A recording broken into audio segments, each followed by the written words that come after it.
अस्सलाम वालेकुम, मैं हूं रेहान तारिक और आप देख रहे हैं दास्ताक। फौज का नया सरबराह कौन होगा, ये वो सवाल है जो आजकल हर पाकिस्तानी के जहन में गर्दिश कर रहा है। क्या सराइयों अफवाहों का बाजार गर्म है, लेकिन कोई भी इससे मुताल्लिक कोई एक नाम लेने से कासिर है।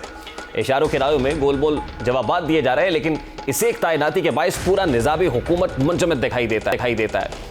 वज़ीर आज़म दौरे लंदन से वापस आ चुके हैं, जहां उन्होंने अपने बड़े भाई और साबिक वज़ीर आज़म नवाज शरीफ से इस मामले पर मुशावरत मुकम्मल की। वतन वापस आने के बाद उन्होंने नवाज शरीफ से होने वाली मुशावरत से मुतालिक आज इत्तेहादी जमातों को एतमाद में लेना था, लेकिन इससे पहले ये खबर सामने आई कि वो कोरोना का शिकार होकर क्वारंटीन हो चुके हैं। समाजी राब्ते की वेबसाइट पर वफाकी वज़ीर इत्तलात मरियम औरंगज़ेब ने बताया कि वज़ीर आज़म शहबाज शरीफ की 2 रोज़ से तबीयत नासाज थी। डॉक्टर्स के मशवरे से आज कोरोना टेस्ट कराया, जो मस्बत आया है। अहम तैनाती से कबल वज़ीर आज़म क्वारंटाइन में चले गए हैं। ये खासा तशवीशनाक है और इस वक्त जब कयास आराइयाँ भी उरूज पर है, इस तैनाती को लेकर चेयरमैन तहरीक इंसाफ भी खूब सियासत कर रहे हैं।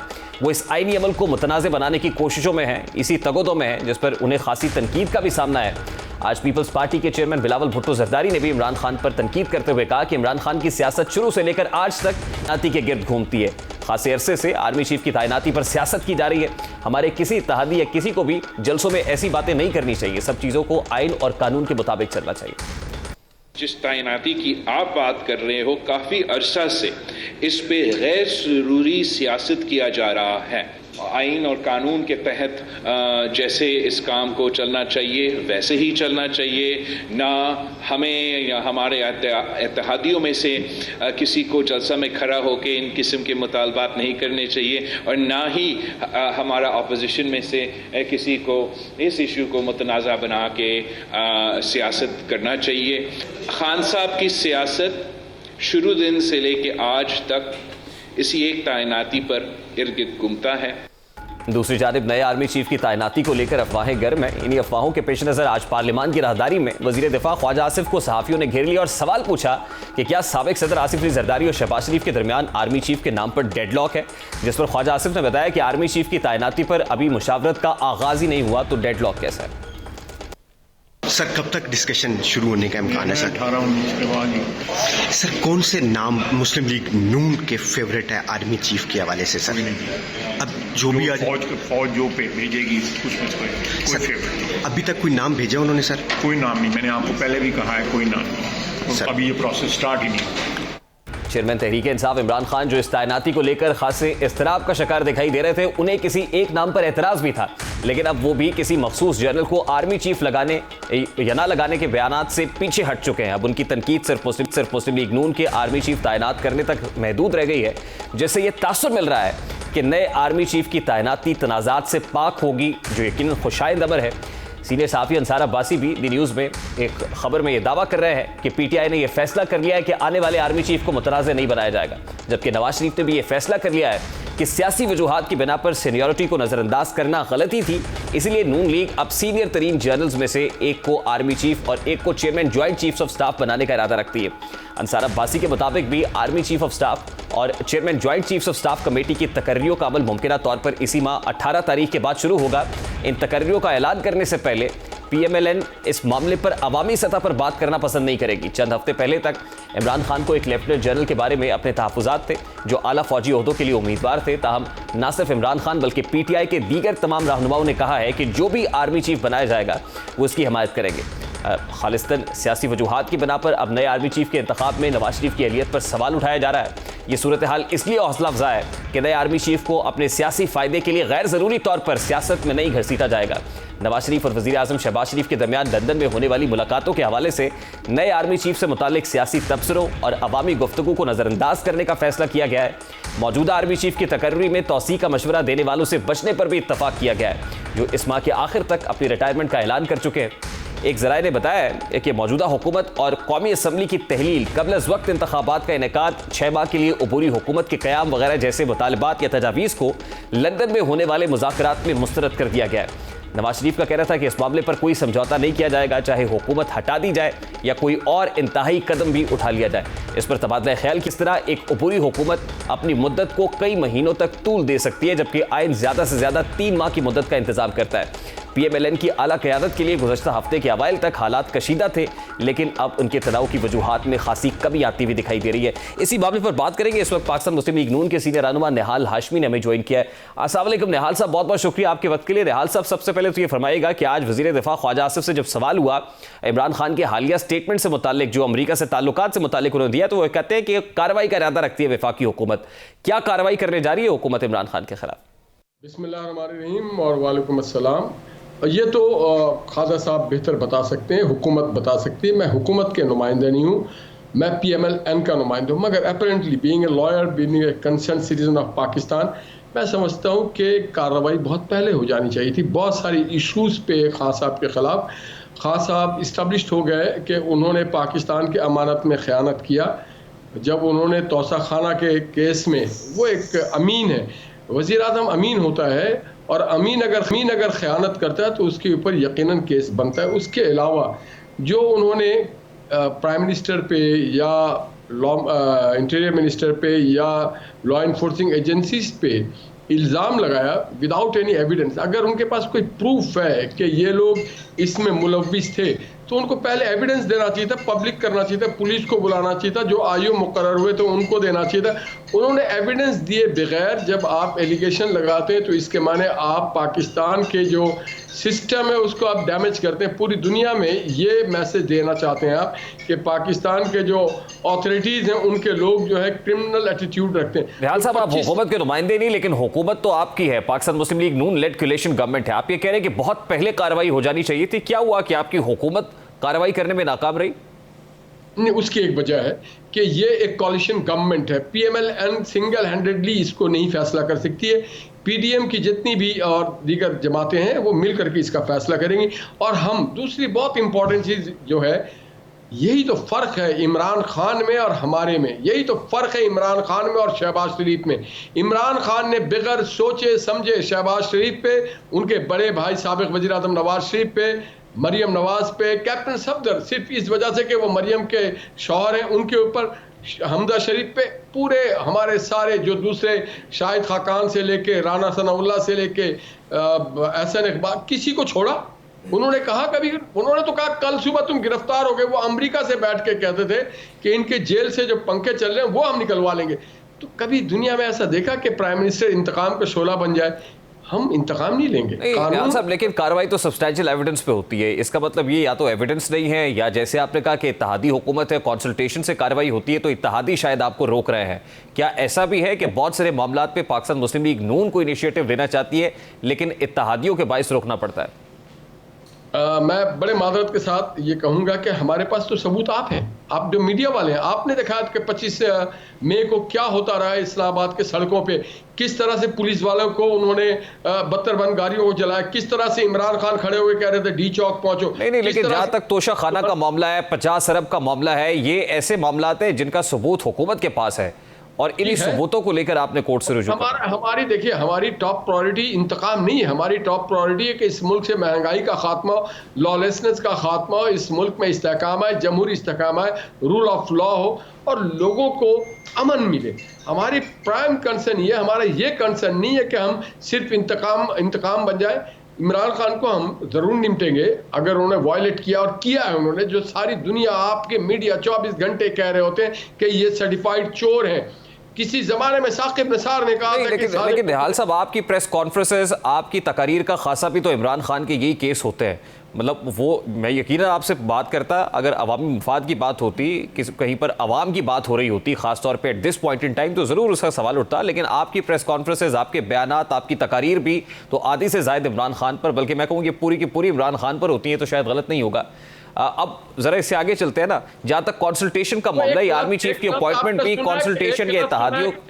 एक मिनट जरा बोल देने दे कि एक कभी कभी को बाज़ जगह डायलॉग आता है कि मैं जिंदा भी तुम्हारे लिए खतरनाक होऊंगा और मेरा भूत भी मरने के बाद तुम्हारा पीछा करेगा। तो इमरान खान जैसे कहते थे ना कि मैं वजीर आजम भी खतरनाक हूं और अगर हटाओगे तो मैं इससे ज्यादा खतरनाक होऊंगा। तो किसके लिए खतरनाक थे? वो पाकिस्तान के लिए खतरनाक हुए, पाकिस्तान के लिए भूत बन गए, वो पाकिस्तान के मैशत को नुकसान पहुंचा। यही तो कह रहा हूं ना कि इतने खतरनाक थे तो उनका कुछ सतेबाब आपको करना चाहिए था, हुकूमत आपकी है।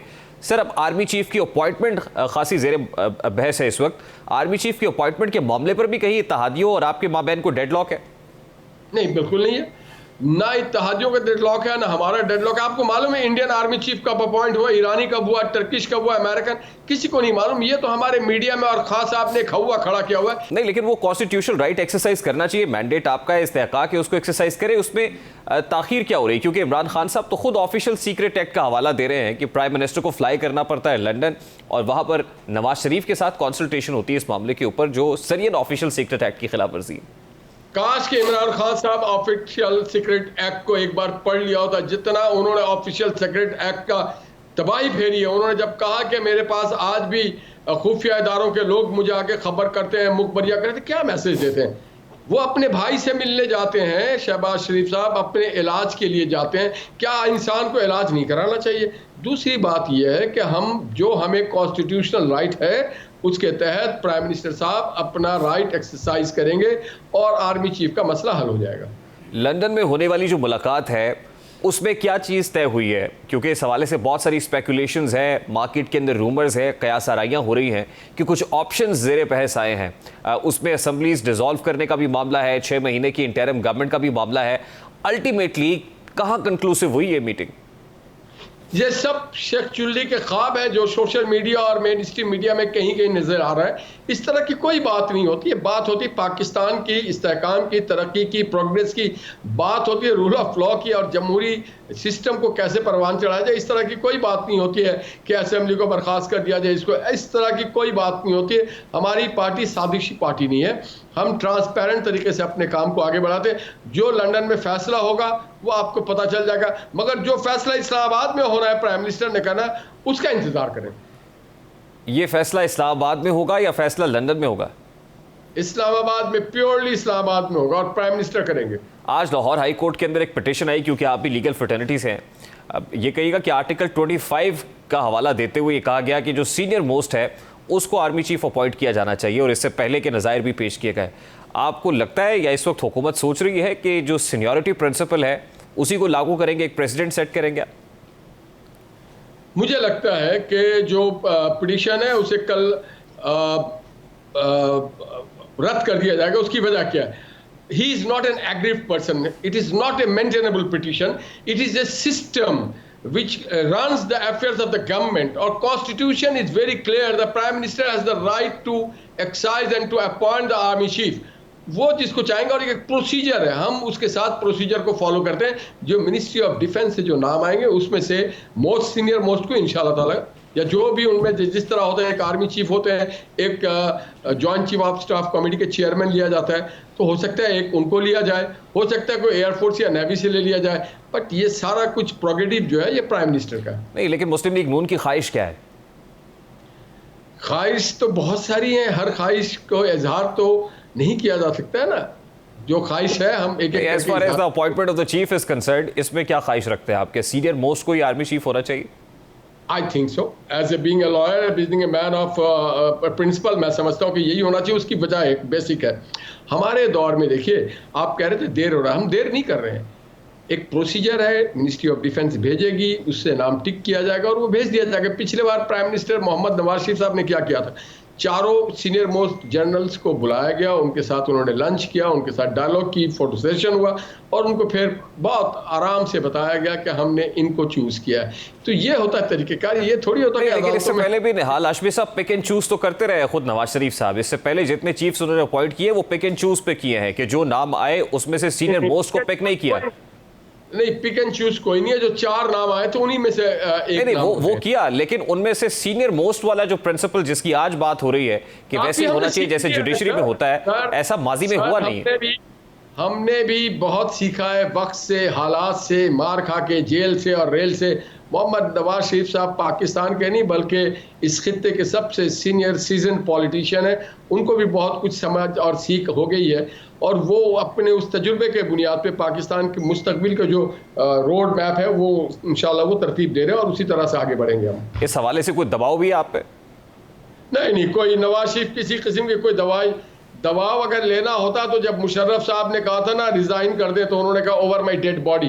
पाकिस्तान में कोई अल्लाह के दबाव के अलावा नवाज शरीफ किसी का दबाव कबूल नहीं करते। नहीं, आप मुशर्रफ का हवाला दे रहे हैं, उस वक्त भी जो मियाँ साहब करने जा रहे थे बोन ऑफ कंटेंशन तो चीफ की अपॉइंटमेंट का मामला था, और उस वक्त जो कुछ हुआ था और ज़ियाउद्दीन भट्ट कहाँ से चीफ लग रहे थे और क्या हो रहा था, ये भी तारीख गवाह है। मैं तो ये कह रहा हूँ कि क्या तारीख अपने आप को रिपीट करेगी या तारीख बदल रहा है? ज़ियाउद्दीन भट्ट जो थे वो एक लेफ्टिनेंट जनरल थे, वो ये नहीं था कि वो कहीं सेक्शन ऑफिसर थे, और वो शॉर्ट ऑफ ऑनर थे। ठीक है, ये तो प्राइम मिनिस्टर का, मैंने जैसे कहा आपको कि ये प्रोगेटिव है, 4 नामों में से किसी एक नाम को ले। मैं ये कह रहा हूं कि उस वक्त तो सीनियरिटी को आपने मलूज़े खातिर नहीं रखा था, आज आप सीनियरिटी की बात कर रहे हैं, क्या are you stick to that? जब मुशर्रफ साहब ने आइन को वायलेट किया तो वो ब्रीच ऑफ कॉन्स्टिट्यूशन कर बैठे थे, उन पे आर्टिकल 6 उसी वक्त लागू हो गया था। उसके बाद प्राइम मिनिस्टर को यह हासिल है कि वो किसी को नया चीफ ऑफ आर्मी स्टाफ लगा सकते हैं। नहीं, उस वक्त जो हुआ था, खुदा ना खास्ता आज तो हालात वैसे नहीं है, आज तो मार्शल लॉ का रास्ता जो है वो होना भी नहीं चाहिए, ये पब्लिक के मफाद में भी नहीं है, पब्लिक इंटरेस्ट में भी नहीं है। आप कुछ ऐसा होता हुआ देख रहे हैं खुदा ना खास्ता, क्योंकि हिस्ट्री तो है हमारी? देखिए, खातम बदन मार्शल लॉ पाकिस्तान पिछले बार जब सबसे पहले लगा, और दूसरा जब अय्या खान ने मार्शल लॉ लगा तो पाकिस्तान 2 लख्त हो गया। तो ये 22 करोड़ लोग संभालना जानते हैं पाकिस्तान को, मार्शल लॉ की कोई ज़रूरत है। हम 0 मईशत से 47 में अगर आगे जा सकते हैं, आज भी हम मईशत को, और मुझे बड़ा कॉन्फिडेंट हूँ मैं इसाक डार साहब के ऊपर, मेरा बड़ा भरोसा है कि उन्होंने 97 में भी 2013 में भी उन्होंने अपनी मईशत को परवान चढ़ा दिया था, और इंशाअल्लाह ताला कौम साथ खड़ी होगी, हमारी मैशत अपने पटरी पे चढ़ जाएगी और पाकिस्तान में इस्तेहकाम आ जाएगा। मार्शल लॉ किसी मसले का हल नहीं है। निहाल साहब, फौजी क़यादत का और हुकूमत का ऑन बोर्ड होना बड़ा इंपॉर्टेंट है। क्या इसमें तमाम स्टेक होल्डर्स ऑन बोर्ड है, या फैसले आप बैठ के लंदन में कर रहे हैं और उसके बाद जब समरी आएगी तो पता चलेगा कि ये तो सरप्राइज ही हो गया?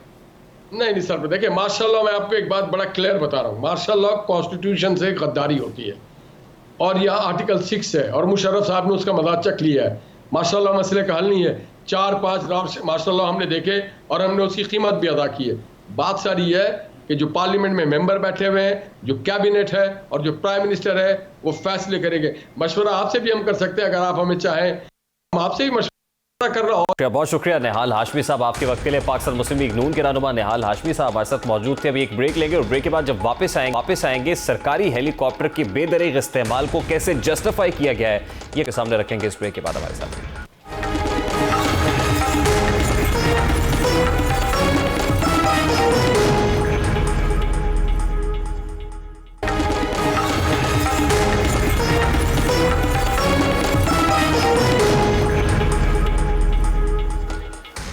Welcome back. पाकिस्तान में हुक्मरान बुलंदोबांग दावे करते हैं, लोगों को तरह तरह के ख्वाब और किफ़ायत शारी की मिसालें देते हैं।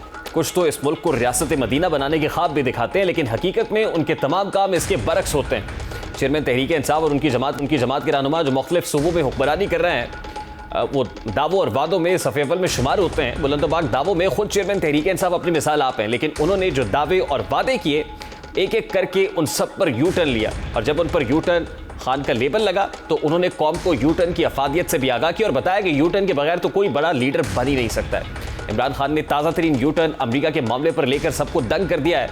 इमरान खान सिर्फ यू टर्न लेने के माहिर ही नहीं है, बल्कि उन्हें यह भी खूब अंदाजा होता है कि किस मौके पर किस तरह पासा पलटना है। अभी फाइनेंशियल टाइम्स की स्टोरी पर इमरान खान साहब ने जो स्टेटमेंट दिया, अब इमरान खान साहब की सारी सियासत उसको जस्टिफाई करने पर लगी हुई है, और इस वक्त लोकल मीडिया के ऊपर बहुत बड़ा क्रिटिसिज्म हो रहा है। इमरान खान अब भी जो स्टेटमेंट्स दे रहे हैं वो ये है कि मेरे उस स्टेटमेंट को आउट ऑफ कॉन्टेक्स्ट पेश किया जा रहा है, उसको जस्टिफाई करने की कोशिश की जा रही है। लेकिन ऐसे बहुत सारे स्टेटमेंट्स हालिया ही है इमरान खान के जिसमें वो ये कह रहे हैं कि मामला इससे आगे निकल गया है, इट्स ओवर, ये खुद उन्होंने इस्तेमाल किया है। अब वो मौका महल देखकर एक बयानिया बदलते हैं, इल्ज़ामात लगाते हैं, और जब उन्हें लगता है कि उनका मकसद पूरा हो गया है तो इस पर यू टर्न ले लेते हैं। उनकी यू टर्न्स की रफ्तार से अंदाज़ा होता है कि वो जल्द ही आर्मी पर लगाए जाने वाले इल्ज़ामात पर यू टर्न्स लेंगे। वो इलेक्शन कमीशन पर लगाए जाने वाले इल्ज़ामात से भी जल्द ही पीछे हटने वाले हैं। अरशद शरीफ, आज़म सवाती, इन मामलात पर भी उन्होंने जो इल्ज़ामात लगाए हैं और अपनी तहरीक को कामयाब बनाने की कोशिश की, लगता है कि उन पर भी जल्द ही उन्हें यू टर्न तो लेना पड़ेगा। इमरान खान और उनकी पार्टी रहनुमा वो जब भी किसी मामले पर फ़ायदा महसूस करते हैं तो ये अखलाकियात को पसे पुश डालकर कवानीन की धज्जियाँ उड़ाते हैं। इसकी ताज़ा तरीन मिसाल खैबर पख्तूनख्वा हुकूमत का ताज़ा फैसला है, जिसके मुताबिक केपी की हुकूमत ने जल्द ही सूबाई असम्बली से ऐसा कानून पास कराने वाली है जिससे उनकी पार्टी चेयरमैन एक तगड़े नैब केस से उनको छुटकारा हासिल हो जाएगा, जान खलासी हो जाएगी। ये कानून साजी खैबर पख्तूनख्वा हुकूमत के सरकारी हेलीकॉप्टर के इस्तेमाल से मुताल्लिक है। ऐसे कानून साजी की जा रही है जिससे अब कोई भी इदारा ये सवाल करने से कासिर होगा कि सरकारी हेलीकॉप्टर कैसे इस्तेमाल किया गया, किसने इस्तेमाल किया। इस कानून का इब्तदाई मुसवदा तैयार भी कर लिया गया, जिसके मुताबिक 1 नवंबर 2008 से अब तक सरकारी हेलीकॉप्टर का इस्तेमाल अब कानूनी और दुरुस्त तसव्वुर होगा। तरमीमी एक्ट की मंजूरी केपी असम्बली इजलास के एजेंडे में शामिल है। तरमीम के मुताबिक कोई भी वजीर, मशीर, मुआविन खुसूसी या सरकारी एहलकार अब किराए पर भी हेलीकॉप्टर ले सकेगा। ज़राए के मुताबिक तरमीमी मुसवदे के मुताबिक 1 नवंबर 2008 से अब तक सरकारी हेलीकॉप्टर का इस्तेमाल कानूनी और दुरुस्त तसव्वुर होगा। मुसवदे के मुताबिक सरकारी हेलीकॉप्टर के इस्तेमाल पर किसी किस्म का सवाल नहीं उठाया जा सकेगा। तरमीमी मुसवदे के मुताबिक सरकारी हेलीकॉप्टर को किराए पर ज़ाती मकासद के लिए भी इस्तेमाल किया जा सकता है और इस हवाले से वज़ीर आला खैबर पख्तूनख्वा से इजाज़त लेना होगी। मुसवदे के मुताबिक सरकारी हेलीकॉप्टर वज़ीर आला के अलावा उनके बशीर, मुआविनीन खुसूसी या सरकारी एहलकार भी इस्तेमाल कर सकते हैं। ये कानून सिर्फ इसलिए बनाया जा रहा है क्योंकि इमरान खान पर केपी की हुकूमत के इस्तेमाल में के जो हेलीकॉप्टर है उसके इस्तेमाल पर एक केस चल रहा है। नैब की जानिब से मुरतब करदा दस्तावेज़ात में कहा गया है कि इमरान खान ने मजाज अथॉरिटी की इजाज़त के बगैर केपी हुकूमत का सरकारी हेलीकॉप्टर 166 घंटे इस्तेमाल किया, जिससे कौमी ख़जाने को 7 करोड़ से ज़ायद का नुकसान हुआ, जबकि ओवरऑलिंग के बाद में कौमी ख़जाने को 3 करोड़ 70 लाख का नुकसान हुआ। दस्तावेज़ात के मुताबिक खैबर पख्तूनख्वा हुकूमत ने दोनों हेलीकॉप्टर्स को तिजारती मकासद के लिए इस्तेमाल पर दे दिया, मगर 1800 लोगों ने 561 घंटे से ज़ायद सरकारी हेलीकॉप्टर को इस्तेमाल करने के बावजूद कौमी ख़जाने में कोई रकम जमा नहीं कराई थी, जिस पर साबिक chairman NAB justice retired Javed Iqbal ने तहरीक इंसाफ की जानिब से खैबर पख्तूनख्वा हुकूमत के सरकारी हेलीकॉप्टर के गैर कानूनी इस्तेमाल का नोटिस लिया था, जिसके बाद इमरान खान के खिलाफ रेफरेंस दायर कर दिया गया था। चेयरमैन इमरान खान इक़्तिदार में आने से कबल किफ़ायत शारी की बातें करते थे, दूसरे मुल्क के वज़राए आज़म की पार्लियामान जाने की मिसालें दिया करते थे, लेकिन खुद इक़्तिदार में आए तो हेलीकॉप्टर का ऐसा बेदरग इस्तेमाल किया जिसकी कोई मिसाल नहीं मिलती। चेयरमैन PTI किस तरह किफ़ायत शारी मुहिम की मिसालें दिया करते थे, ज़रा उसकी एक झलक आपके सामने रखता है।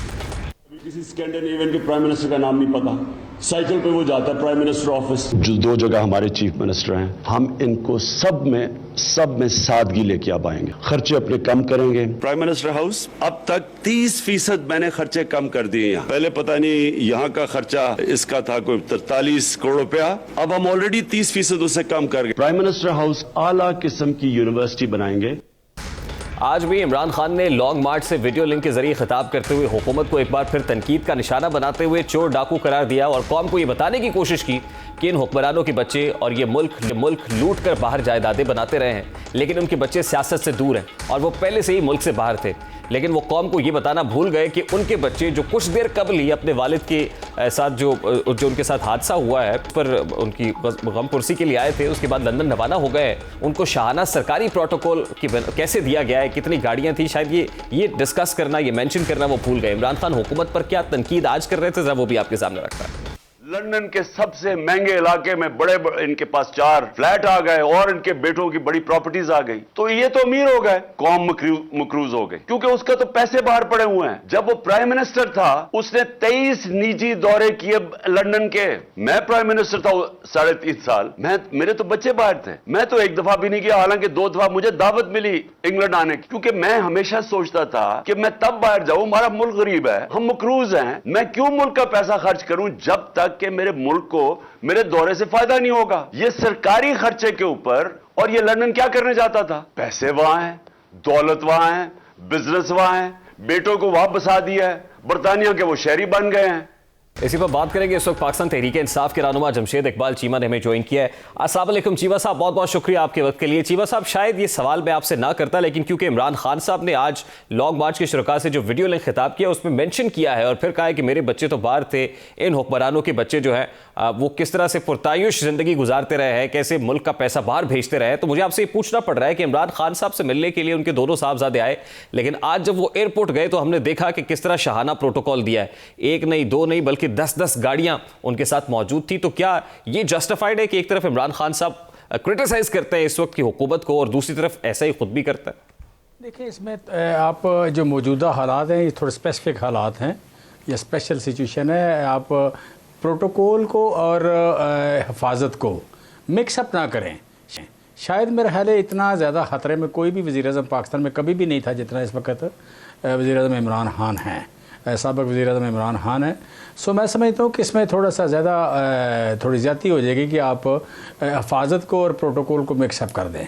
आज इमरान खान साहब के साहबजादे 1 नहीं, 2 नहीं, 3 नहीं, 4 नहीं, 10 गाड़ियों के शाहाना प्रोटोकॉल में गए हैं, और जिसके साथ भी ये गाड़ियां होती हैं पुलिस की, तो वो यकीनन सिक्योरिटी के लिए ही होती हैं। वो प्रोटोकॉल के नाम पर पुलिस को कोई भी नहीं बुलाता है, वो सिक्योरिटी के साथ उसको जस्टिफाई करने की कोशिश की जाती है। दूसरी इंपॉर्टेंट स्टोरी ये है सर कि ये जो हेलीकॉप्टर के इस्तेमाल का केस था इमरान खान साहब पे, 1 नवंबर 2008 से लेके अब तक जो सरकारी हेलीकॉप्टर इस्तेमाल किया गया है, इससे मुतालिक कोई पूछगछ नहीं होगी, क्योंकि उसको कानूनी हैसियत मिल गई है केपी असेंबली से कानूनी अमेंडमेंट के बाद। ये भी जस्टिफाइड है? नहीं, मुझे अमेंडमेंट का नहीं पता कि अमेंडमेंट क्या है, लेकिन इमरान खान स्टेट के रिसोर्सेज को इस्तेमाल करने में हमेशा बड़े केयरफुल रहे हैं। और आज भी मैं उनके बेटों की, जो मैंने वीडियो नहीं देखी, जो लोग गए हैं, लेकिन यकीनन इस वक्त अगर आप अभी चाहें मेरे साथ चले जाएं तो आपको नज़र आएगी कि वहाँ 10, 12, 15 गाड़ियाँ इस वक्त पार्टी लीडरशिप के लोगों की खड़ी होती हैं, यूथ के लोगों की खड़ी होती हैं। जी, बड़ा मुश्किल हो जाता है के सामने से गुजरना, आजकल तो बहुत मुश्किल है, हमारा तो रास्ता है सर। तो वो थोड़ा सा आप कह लें कि लोग जज्बाती हैं और परेशान भी हैं और जज्बाती भी हैं, फ़िक्रमंद भी हैं। लिहाजा मैं नहीं समझता कि इमरान खान के बेटों के साथ इतनी सरकारी गाड़ियाँ होंगी। डेफिनेटली ख़ानदान की गाड़ियाँ हो सकती हैं। मैं दिखाता हूँ सर, फुटेज दिखाता हूँ मैं, और मैं ये फुटेज चल रही है, मैं यहाँ देख गाड़ी है सर, प्रोटोकॉल की गाड़ी है, ये जैमर्स वाली गाड़ियाँ भी साथ चल रही हैं। मैं यहाँ देख नहीं सकता। जैमर वाली गाड़ियाँ तो जरूरी होगी, जैमर वाली भी है सर, पुलिस की गाड़ियाँ भी हैं, तो इसका मतलब ये सरकारी वसाइल है, पंजाब हुकूमत के वसाइल हैं जो इस्तेमाल हो रहे हैं। ये क्योंकि आपने कहा है इसलिए मैं इसको बता दूं कि ये गाड़ियाँ भी दिखा रहा हूँ मैं, और ये पंजाब हुकूमत की वसाइल कितना बेहतरीन अंदाज में इस्तेमाल हो रही है। मैं कहता हूँ आप वज़ीर-ए-आज़म के बेटों को इतना मार्जिन दे दें कि वो बेचारे अपनी हिफाजत कर सकें, या वज़ीर-ए-आज़म अपनी हिफाजत कर सकें। आजकल उनके साबिक़ वज़ीर-ए-आज़म उनके घर के सामने बहुत ज़्यादा लग गए हैं, आप रेत की बोरियाँ लग गई हैं। शर्म आनी चाहिए उन लोगों को कि जिनको देख के तहफ़्फ़ुज़ का एहसास होना चाहिए था, लेकिन हमें डर लग रहा है। ये जिसकी भी लड़ाई है ना चीमा साहब, ये टैक्स पेयर का पैसा है, ये आम एक कॉमनर का, पाकिस्तानी का पैसा है जो इन रिसोर्सेज पे इस्तेमाल हो रहा है। मेरा सवाल दूसरा हेलीकॉप्टर का था। मैं ज़रा सिर्फ आपको बता दूँ कि जो दस्तावेज़ात हैं उनके मुताबिक केपी हुकूमत ने जो हेलीकॉप्टर्स है, हेलीकॉप्टर खासतौर पे इमरान खान साहब को जो दिया, 166 घंटे उनके इस्तेमाल में रहा, और कौमी ख़जाने को इससे 7 करोड़ रुपए से ज़ायद का नुकसान हुआ। ओवरऑलिंग के ऊपर इसी हेलीकॉप्टर की 1800 लोगों ने इसकी जब बिजनेस कम्युनिटी को इस्तेमाल के लिए दिया, 1800 लोगों ने इस्तेमाल किया। 561 घंटे से ज़ायद सरकारी हेलीकॉप्टर को इस्तेमाल करने के बावजूद कौमी ख़जाने में एक सिंगल पेनी जमा नहीं हुई। ये स्टैट्स मैं आपको बता दूं कि क्या है, ये भी टैक्स पेयर का पैसा है सर। नहीं, इमरान खान की पार्टी की अगर हुकूमत हो और इमरान खान आप कह लें कि उस सूबे में अपनी मूवमेंट के लिए हेलीकॉप्टर इस्तेमाल करें, या वज़ीर-ए-आज़म होते हुए, या वज़ीर-ए-आज़म होने के अलावा, या वज़ीर-ए-आला के साथ ट्रैवल करते हुए, या वज़ीर-ए-आला के साथ ट्रैवल करते हुए, या पंजाब के वज़ीर-ए-आला के साथ ट्रैवल करें, तो आपको क्या ख्याल है कि इस पर ये टैक्स पेयर का पैसा ज़ाया हो रहा है, या आप कह लें कि प्रॉपर इस्तेमाल हो रहा है? कि कम्युनिकेशन का आप यहाँ आज अगर मैंने जाना है यहाँ लाहौर से DG खान, या मैंने जाना है इमरान खान साहब 25 मई के मार्च के लिए इस्लामाबाद का रुख कर रहे थे ना, तो उस वक्त वली खान इंटरचेंज पर उतरने के लिए भी हेलीकॉप्टर इस्तेमाल हुआ था। वो केपी के अवाम के लिए इस्तेमाल नहीं हुआ था, खान साहब के सियासी मकसद के लिए इस्तेमाल हो रहा था। इसलिए इसको जस्टिफाई तो ना करें प्लीज। पर सियासी मकसद जो है, सियासी मकसद को क्यों समझते हैं कि अवाम के लिए नहीं है? मतलब सियासी मकसद मेरा क्या है? सियासी अगर मैं करप्शन नहीं करता, अगर मैं लूटमार नहीं करता, अगर मैं आप कह लें कि अपना स्टेट को अपने पर्सनल बेनिफिट के लिए इस्तेमाल नहीं करता, तो सियासी मकसद का मतलब क्या है? ये पर्सनल बेनिफिट नहीं है तो क्या है? मतलब हमें ये बताया गया, देखिए हाई मॉरल ग्राउंड्स क्या होती है, ये सब इमरान खान साहब ने बताई थी। हमें ये दिखाया गया था कि मैं जब वज़ीर आज़म बनूंगा तो वो वज़ीर आज़म जो साइकिल पे जाता है दफ्तर, मैं उसको फॉलो करूंगा। मैं जब रियासत बनाऊंगा तो मैं रियासत मदीना की अमली तस्वीर बनाऊंगा, और रियासत मदीना का अमीर तो ऐसा नहीं होता है कि जो इस तरह से पुरतायुश ज़िंदगी गुजारे सर। ये आप ठीक कह रहे हैं। हम समझते थे कि जो डिसीजन मेकर हैं बड़े ईमानदार हैं, जो डिसीजन मेकर हैं बड़े बड़े सिंसियर हैं, और बड़े मुल्क के बड़े बड़े वफादार हैं, और ये भी पता चला कि ईमानदार लोग ज़्यादा खतरे में हैं। इसलिए फिर आप भी वैसे ही हो गए, उसके साथ आपको डील करना पड़ता है। नहीं, हम तो नहीं हुए ऐसे, हम तो नहीं हुए। बताएं ना ज़रा, मेरी को फाइल ले आए ना ज़रा, या किसी इमरान खान के ले आए कोई। आप ये बिल्कुल अजीब सी बात कर रहे हैं। ये सारी फाइलें आपके पास है, ये तोशाखाना की फाइल भी होगी, ममनूअ फंडिंग केस की फाइल भी होगी, ये सारी फाइलें यकीनन हुकूमत के पास है और ब्रेक पर जाने से पहले मैंने हुकूमत से सवाल किया, बल्कि आज तो डिफेंस मिनिस्टर जनाब ख्वाजा आसिफ साहब ये कहते हैं कि हम कानूनी कार्रवाई का भी सोच रहे हैं कि जो नुकसान आपने हमें सफारती सतह पर पहुंचाया है और जो हालिया यू टर्न लिया है आपने फाइनेंशियल टाइम्स की स्टोरी का हवाला देते हुए, उस पर भी हम कानूनी कार्रवाई तो करेंगे। नहीं, कानूनी कार्रवाई करनी चाहिए। इस मुल्क में कोई ईमानदार जिंदा नहीं बचना चाहिए, इस मुल्क में कोई जमहूरियत जिंदा नहीं बचना चाहिए, इस मुल्क में कोई अनकम्प्रोमाइज बंदा जिंदा नहीं बचना चाहिए, इस मुल्क में कोई शरीफ शायरी नहीं बचना चाहिए। अच्छा चीमा साहब, लोगों को मार दें, चीमा साहब मुझे आप देखिए, मैं आपको जानता हूं, आप एक अपराइट आदमी हैं, आप जैसे शख्स को आके अगर जस्टिफाई करना पड़ा ना इन चीज़ों को, तो मैं आपकी मुश्किल को समझ सकता हूं। आपका डिफेंस करना कितना मुश्किल हो जाता है, लेकिन आपकी मजबूरी है कि आपको ये चीज़ें डिफेंड करना पड़ती हैं। मुझे ब्रेक लेनी है, कोई एक शॉर्ट ब्रेक लेनी है चीमा साहब, I have to wind it up. एक ब्रेक लेते हैं, ब्रेक के बाद वापस आते हैं, कंटिन्यू करें।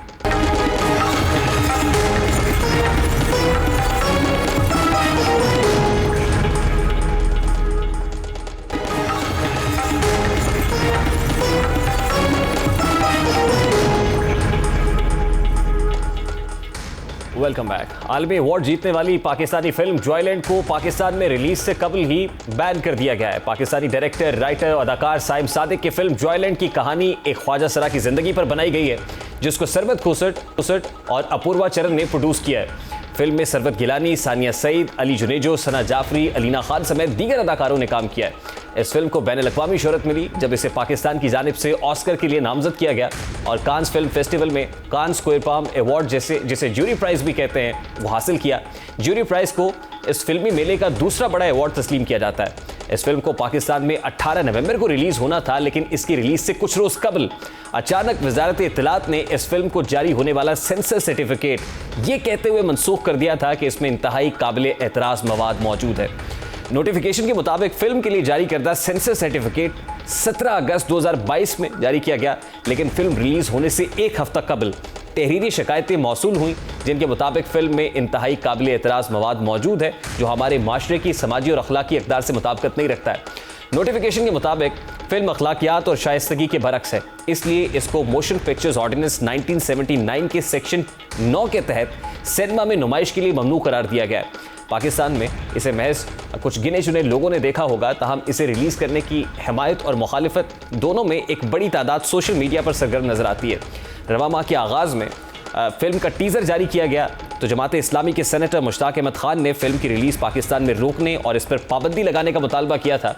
अपनी ट्वीट में उन्होंने कहा था कि फिल्म में हम जिन्स परस्ती को फ़रोग़ देने की कोशिश की गई है और ऐसी फिल्मों के ज़रिए पाकिस्तान के माशरती इक़दार पर हमला करने की मनसूबाबंदी की जा चुकी है। दूसरी जानिब अदाकारों की जानिब से इस फिल्म की रिलीज़ का मुतालबा किया गया और इसकी हिमायत में ट्रेंड चलाए गए। अदाकारा सरवत गिलानी ने अपनी ट्वीट में लिखा कि पाकिस्तानी सिनेमाज के लिए तारीफ वाली फिल्म जॉयलैंड के खिलाफ एक जानबूझकर मुहिम चलाई जा रही है। फिल्म को तमाम सेंसर बोर्ड से पास कर दिया गया था, लेकिन अब हुक्काम कुछ बददियानत लोगों के दबाव में आ रहे हैं जिन्होंने फिल्म देखी तक नहीं है। उनका मजीद कहना था कि शर्मनाक बात यह है कि 200 पाकिस्तानियों की 6 साल में बनाई गई एक पाकिस्तानी फिल्म जिसका टोरंटो, कायरा और कांस फिल्म फेस्टिवल में खड़े होकर उसको दाद दी गई, इस फिल्म की रिलीज़ अपने ही मुल्क में नहीं हो पा रही है। अब इस सारे मामले को प्रॉब करने के लिए पाबंदी और इस पर चलने वाले ट्रेंड्स पर वज़ीर आज़म शहबाज शरीफ के नोटिस में इसको लाया गया है, जिसके बाद वज़ीर आज़म ने जॉयलैंड के खिलाफ शिकायत की तहकीकात और पाकिस्तान में नुमाइश पर पाबंदी से मुतालिक मुतालबे का जायज़ा लेने के लिए एक आला सतही कमेटी कॉन्स्टिट्यूट कर दी है और हमारी इतलात के मुताबिक इस 8 रुकनी कमेटी ने अब अपनी जो मालूमात हैं वो वज़ीर आज़म के सामने प्रेजेंट करनी है और आज ही के रोज़ ये प्रेजेंट की जाएगी। तो मुलाकात होगी इंशाअल्लाह कल। अपना रखिए ख्याल। अल्लाह हाफ़िज़।